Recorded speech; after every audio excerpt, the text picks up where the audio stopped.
नमस्कार। दिन भर की बड़ी खबरों के विश्लेषण के कार्यक्रम सुनिए सच में आपका स्वागत है। मैं हूं मुकेश कुमार। तो दोस्तों, शुरू करते हैं आज का सुनिए सच। आज की खास खबरों पर नजर डालते हुए, अदालत ने राणे की गिरफ्तारी को सही ठहराया, कोर्ट में पेश होना पड़ेगा। रावत ने कहा, कैप्टन के नेतृत्व में लड़ेंगे चुनाव, बागियों को झटका। कुंभ मेले में जमकर हुआ भ्रष्टाचार, कैग की रिपोर्ट से हुआ खुलासा। मुजफ्फरनगर दंगे के आरोपियों पर योगी मेहरबान, 77 मुकदमे वापस लेंगे। सुप्रीम कोर्ट ने कहा, सिर्फ आर्थिक आधार पर क्रीमी लेयर का निर्धारण नहीं।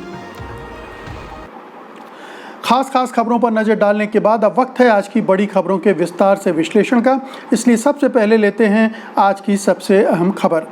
केंद्रीय मंत्री नारायण राणे के आपत्तिजनक बयान के बाद अब बीजेपी मुख्यमंत्री उद्धव ठाकरे को उनके उसी तरह के बयान के आधार पर घेरने की कोशिश कर रही है।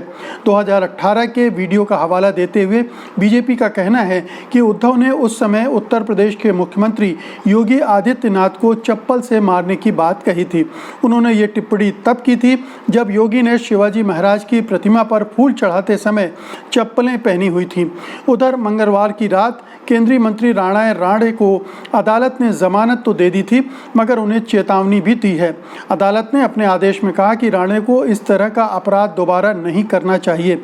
उन्हें निर्देश दिया गया कि वे सबूतों के साथ किसी तरह की छेड़छाड़ की कोशिश न करें या इस मामले से जुड़े किसी भी शख्स से किसी तरह का वादा न करें और लालच भी नहीं दें।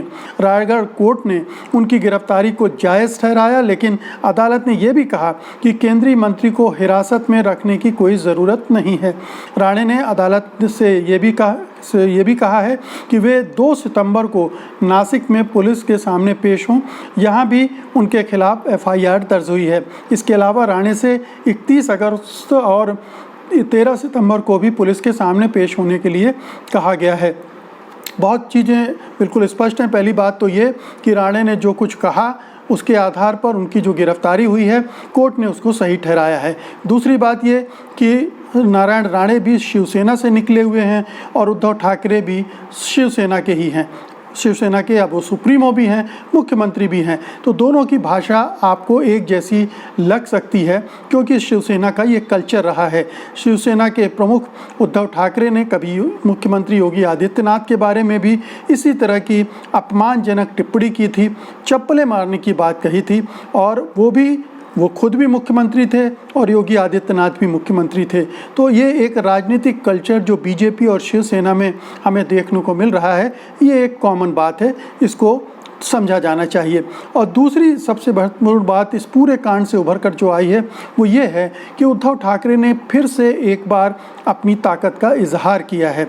उन्होंने केंद्र सरकार के सामने घुटने नहीं टेके हैं।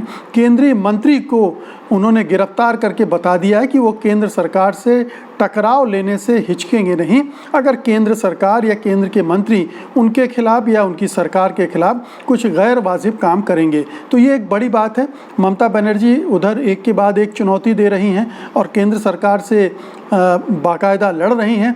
उसी तरह से महाराष्ट्र की सरकार भी केंद्र के खिलाफ खड़ी हो रही है और मजबूती से खड़ी हो रही है और चुनौतियां दे रही है, और जो चुनौती आती हैं उनका जवाब भी दे रही है। तो ये उद्धव ठाकरे की सरकार की मजबूती, उसके दृढ़ इरादों का भी एक बानगी इस पूरे कांड में हमें देखने को मिली है।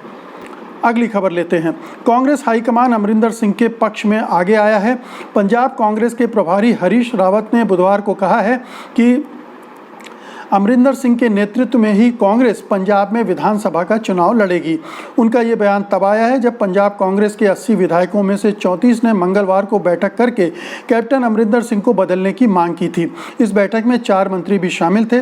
इन विधायकों और मंत्रियों ने कहा था कि उन्हें अब अमरिंदर सिंह पर भरोसा नहीं रहा है। द इंडियन एक्सप्रेस के मुताबिक ये बैठक कैबिनेट मंत्री तृप्त राजेंद्र सिंह बाजवा के सरकारी आवास पर हुई।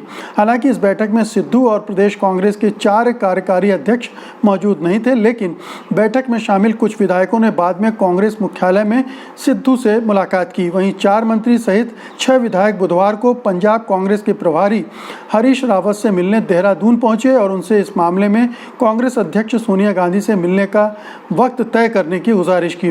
उधर मुख्यमंत्री अमरिंदर सिंह की पत्नी परिणीत कौर भी मैदान में उतर आई हैं। उन्होंने कहा कि इस तरह की बातें करने का ये सही वक्त नहीं है। पूर्व केंद्रीय मंत्री कौर ने कहा कि मुख्यमंत्री ने बड़ा दिल दिखाया है और इन लोगों को उनसे कुछ सीखना चाहिए। तो अब ये समय आ गया है कि कांग्रेस हाईकमान ठोस बातें करे, ठोस निर्णय सुनाए। नवजोत सिंह सिद्धू को प्रदेश का अध्यक्ष बनाकर उन्होंने उनकी मांग को माना, उनको वो जो एक विरोध का परचम लहरा रहे थे उसको शांत करने की कोशिश की। और अमरिंदर सिंह की इसमें आप कह सकते हैं कि थोड़ी सी उन्हें झुकना भी पड़ा, लेकिन वो झुके। इसके बावजूद सिद्धू एंड कंपनी लगातार उन पर हमले कर रही है, उनको अपमानित करने की कोशिश कर रही है। ऐसे में अगर हाईकमान ने ये सचमुच में, हालांकि ये बयान रावत साहब का आया है, लेकिन अगर हाईकमान ने सचमुच में ये फैसला लिया है कि पंजाब के विधानसभा चुनाव अमरिंदर सिंह के नेतृत्व में ही लड़े जाएंगे, तो इसे पुख्ता तौर पर अपनी यूनिट को बता देना चाहिए, सिद्धू को बता देना चाहिए और अब जो कुछ भी हो रहा है उसे अनुशासनहीनता माना जाएगा। ये संदेश भी हाईकमान की तरफ से जाना चाहिए, अन्यथा आने वाले चुनाव में कांग्रेस को इसका खामियाजा भुगतना पड़ेगा, क्योंकि मैसेज बहुत ख़राब जा रहा है। मैसेज ये जा रहा है कि कांग्रेस के अंदर बुरी तरह से सिर्फ उटव्वल चल रही है। अमरिंदर खेमा और सिद्धू खेमा दोनों एक दूसरे से इस तरह से गुत्थम गुत्ता हैं कि कांग्रेस की संभावनाएं धूमिल होती जा रही हैं। तो ये सही वक्त है। हाईकमान ने अभी तक सख्ती नहीं दिखाई है, अभी तक वो सिद्धू एंड कंपनी को खुश करने की राह पर चलता रहा है, लेकिन अब समय आ गया है।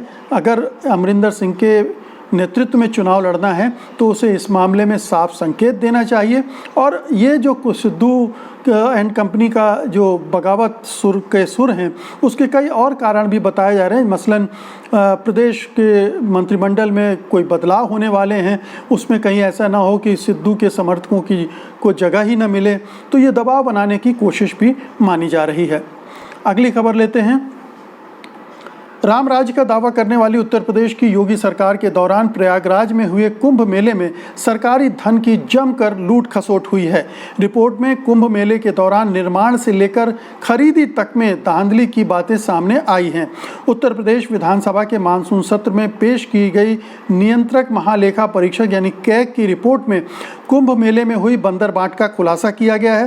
प्रदेश सरकार ने कुंभ मेले के लिए 2743 करोड़ 60 लाख रुपए आवंटित किए थे, जिनमें से जुलाई 2019 तक 2112 करोड़ रुपए खर्च किए गए थे। कैग की रिपोर्ट में शौचालय निर्माण से लेकर ट्रैक्टर, ड्रोन विमानों व एलईडी लाइटों की खरीद, टेंट लगवाने और आपदा राहत कोष के इस्तेमाल में तक में धांधली उजागर की गई है। कुंभ मेले के इंतजाम में लगे अधिकारियों ने कागजों पर ही ट्रैक्टर खरीद डाले। रिपोर्ट के मुताबिक कुंभ मेले में जिन 32 ट्रैक्टर को खरीदा बताया गया है, उनके रजिस्ट्रेशन नंबर मेल नहीं खाते। ट्रैक्टरों की खरीद दिखाते हुए जो नंबर बताए गए हैं वे कार, मोपेड और स्कूटर के रजिस्टर्ड नंबर हैं। इसके अलावा कुंभ मेले में आपदा राहत के लिए भी कोष का आवंटन किया गया था और बिना किसी आपदा के ही इस धन का भी बंदरबाट कर लिया गया। कुंभ मेले में आपदा राहत कोष से गृह पुलिस विभाग को 65 करोड़ 87 लाख रुपए आवंटित किए गए थे। इसी रिपोर्ट में बताया गया है कि बिना वित्तीय स्वीकृति के सड़कों के निर्माण में भारी अनियमितताएं हुई हैं और स्वीकृत दरों से कई गुना ज़्यादा पर काम कराया गया है। रिपोर्ट के मुताबिक उत्तर प्रदेश पुलिस द्वारा खरीदे गए 10 ड्रोन कैमरे, जिनकी कुल लागत 32,50,000 थी, वे इस्तेमाल में लाए ही नहीं गए। तो आप देखिए, राम राज्य की सरकार है, साफ सुथरी सरकार है, योगी आदित्यनाथ की सरकार है और इस पैमाने पर कुंभ जैसे हिंदू धार्मिक पर्व पर इस तरह की लूट खसोट, इस तरह का भ्रष्टाचार हुआ है। आप समझ सकते हैं कि जो लोग नैतिकता की दुहाई देते हैं, साफ सुथरे शासन प्रशासन की बात करते हैं, वो किस तरह से शासन चला रहे हैं। तो बीजेपी की राज में चाहे मध्य प्रदेश की सरकार लें, उत्तराखंड की सरकार लें, उत्तर प्रदेश की सरकार लें, जहाँ भी हैं इस तरह के घोटाले घपले सामने आ रहे हैं और बल्कि केंद्र सरकार में भी एक के बाद एक ऐसी चीज़ें आ चुकी हैं। तो अब बीजेपी के दावे और असलियत में बहुत फ़र्क है और ये कुंभ का आयोजन जिसमें पब्लिक मनी का इस्तेमाल किया गया, हमारे आपके टैक्स की धन का इस्तेमाल किया गया, उसमें से ये लूट खसोट हुई है। और जाहिर है कि ये केवल अधिकारियों ने, कर्मचारियों ने लूट खसोट नहीं की होगी, ये सारा लूट खसोट का पैसा मंत्रियों के पास भी गया होगा, विधायकों के पास भी गया होगा और ऊपर कहाँ तक गया है ये हमें पता नहीं है। लेकिन इतने बड़े पैमाने पर जब भ्रष्टाचार होता है तो पूरी शासन, प्रशासन, सरकार, पार्टी सब इसमें शामिल होते हैं और ये एक बहुत ही अखरने वाली बात है, बहुत भयानक बात है कि योगी सरकार इस तरह से काम कर रही है। अगली खबर का रुख करते हैं। 2013 में पश्चिमी उत्तर प्रदेश के मुजफ्फरनगर में हुए दंगों को लेकर दर्ज 77 मुकदमों को उत्तर प्रदेश सरकार वापस लेने जा रही है। सरकार ने इसके पीछे कोई वजह भी नहीं बताई है। विधायकों, सांसदों के खिलाफ दर्ज मुकदमों को लेकर एमिकस क्यूरी विजय हंसारिया की ओर से सुप्रीम कोर्ट में जमा की गई रिपोर्ट से ये जानकारी मिली है। रिपोर्ट में कहा गया कि इन मामलों की जाँच हाई कोर्ट के द्वारा की जा सकती है। ये रिपोर्ट विधायकों के खिलाफ दर्ज लंबित मुकदमों से जुड़ी है। उत्तर प्रदेश के अलावा बाकी कई राज्यों ने भी अपने विधायकों के खिलाफ दर्ज कई मुकदमों को वापस ले लिया है। हंसारिया ने अपनी रिपोर्ट में कर्नाटक सरकार का भी जिक्र किया है जिसने बिना वजह बताए 62 मुकदमे वापस लिए हैं। इसी तरह तमिलनाडु ने 4 मुकदमे, तेलंगाना ने 14 और केरल सरकार ने 36 मुकदमे वापस ले लिए हैं।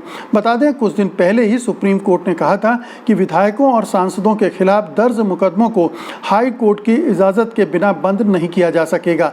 अदालत ने यह भी कहा था कि राजनीतिक दलों को अपने उम्मीदवारों के चयन के 48 घंटे के भीतर आपराधिक रिकॉर्ड सार्वजनिक करना पड़ेगा। तो आप देखिए कि उत्तर प्रदेश के मुख्यमंत्री योगी आदित्यनाथ एक ऐसे मुख्यमंत्री हैं जो मुख्यमंत्री बनने के बाद सबसे पहले अपने ऊपर लगे जो भी आरोप हैं उनमें सांप्रदायिकता भड़काने जैसे आरोप भी हैं, इस तरह के आरोप भी हैं, वो सारे मामले जो सरकार ने दायर किए थे वो खुद वापस ले लेते हैं। खुद ही मुख्यमंत्री हैं और खुद ही अपने खिलाफ वापस मुकदमे ले लेते हैं। इसके पहले भी कई और दागी आरोपित नेताओं के मुकदमे उन्होंने वापस लिए हैं और अब एक साथ मुजफ्फरनगर दंगों के 77 आरोपियों को वो दोष मुक्त कर देना चाहते हैं जिन्होंने वहाँ हिंसा में और सांप्रदायिकता फैलाने में, नफ़रत फैलाने में, खून खराबे में भूमिका अदा की होगी, वो सब मुक्त हो जाएंगे। तो ये एक मैसेज है योगी आदित्यनाथ की तरफ से हिंदुत्ववादी ताकतों को कि आप कुछ भी करोगे, हत्या करोगे, बलात्कार करोगे, धर्म के नाम पर, पार्टी के नाम पर, विचारधारा के नाम पर, तो आपको सब जायज़ होगा, आपको तुरंत मुक्त कर दिया जाएगा मौका मिलते ही। और ये एक ख़राब परंपरा डाली जा रही है। अब सुप्रीम कोर्ट को देखना है और हाई कोर्ट को देखना है कि जो कुछ उत्तर प्रदेश की सरकार करना चाहती है, करने जा रही है, उसे कैसे रोका जाए, कैसे रोका जाना चाहिए या नहीं, क्योंकि ये कानून के राज पर विश्वास का मामला है। जिस समुदाय ने इन आरोपियों की वजह से हिंसा झेली है, बेघरवार हुए हैं, अगर उन्हें न्याय नहीं मिलता, इंसाफ नहीं मिलता है तो उनका कानून पर विश्वास खत्म हो जाएगा और ये बार बार ऐसा हो रहा है। इसलिए ये बहुत संगीन मामला है, गंभीर मामला है और इसे उसी तरह से डील किया जाना चाहिए। आज की अंतिम खबर लेते हैं। सुप्रीम कोर्ट ने एक बेहद अहम फैसले में कहा है कि पिछड़ी जातियों के आरक्षण के मामले में क्रीमी लेयर की पहचान के लिए आर्थिक आधार एकमात्र कारण नहीं हो सकता है। इस फैसले के दूरगामी नतीजे हो सकते हैं और इससे आरक्षण और उस पर चलने वाली राजनीति प्रभावित हो सकती है। सुप्रीम कोर्ट ने हरियाणा सरकार के एक नोटिफिकेशन को खारिज करते हुए ये टिप्पणी की है और उसे कहा है कि वो 3 महीने के अंदर नया नोटिस जारी करे। बता दें कि हरियाणा सरकार ने 2016 में एक नोटिस जारी करके क्रीमी लेयर की पहचान का आधार तय किया। इसके तहत ये तय किया गया कि पिछड़े वर्ग के जिन लोगों की सालाना आय 6 लाख रुपए से ज़्यादा होगी उन्हें क्रीमी लेयर में माना जाएगा। लेकिन पिछड़ा वर्ग कल्याण महासभा हरियाणा ने इस नोटिस को सुप्रीम कोर्ट में चुनौती दी। महासभा ने याचिका में कहा कि नियम के अनुसार क्रीमी लेयर की पहचान के लिए सामाजिक, आर्थिक और दूसरे कारकों को भी ध्यान में रखा जाना चाहिए। उसने कहा कि नए नियम में इसका ध्यान नहीं रखा गया, इसलिए नोटिस अवैध है और नोटिस अवैध थी, उसे सुप्रीम कोर्ट ने दरकिनार कर दिया है, खारिज कर दिया है और हरियाणा सरकार से कहा है कि ये जो सामाजिक, आर्थिक, शैक्षणिक ये तमाम क्राइटेरिया हैं उनको शामिल कीजिए आप क्रीमी लेयर तय करने में। और ये इंदिरा साहनी के मामले में जो 1992 में फैसला आया था सुप्रीम कोर्ट का, उसमें भी तय कर दिया गया था, उसमें भी डिफाइन कर दिया गया था। लेकिन हरियाणा सरकार और कई और सरकारें अपने मन मुताबिक चलना चाहती हैं, अपने मन मुताबिक तय करना चाहती हैं, तो वो ऐसा नहीं होना चाहिए और ये सुप्रीम कोर्ट ने अपने इस फैसले के ज़रिए उन्हें बता दिया है। अगर इन मानकों का उल्लंघन होता है तो जाहिर है कि विकृति आएगी आरक्षण की व्यवस्था में, क्रीमी लेयर को गलत ढंग से परिभाषित किया जाएगा, गलत लोग इसके अंदर आ सकते हैं और जो हकदार हैं, जिन्हें जो आरक्षण देने के मामले में क्राइटेरिया बनाया गया है, किस आधार पर आरक्षण दिया जाना चाहिए, उससे वंचित भी हो सकते हैं। तो ये ख़ास बात है और इसको ध्यान में रखा जाना चाहिए। तो ये थी आज की ख़ास खबरें और उनका विश्लेषण। उम्मीद है कि आपने इस वीडियो को पसंद भी किया होगा और आप इसे बड़े पैमाने पर शेयर भी करेंगे। और अब मुझे अनुमति दीजिए, कल मैं फिर हाजिर हूँगा कल की खास खबरों के साथ उनके विश्लेषण के लिए। तब तक के लिए नमस्कार, जय हिंद। सत्य हिंदी का ऐप डाउनलोड करें गूगल प्ले स्टोर पर।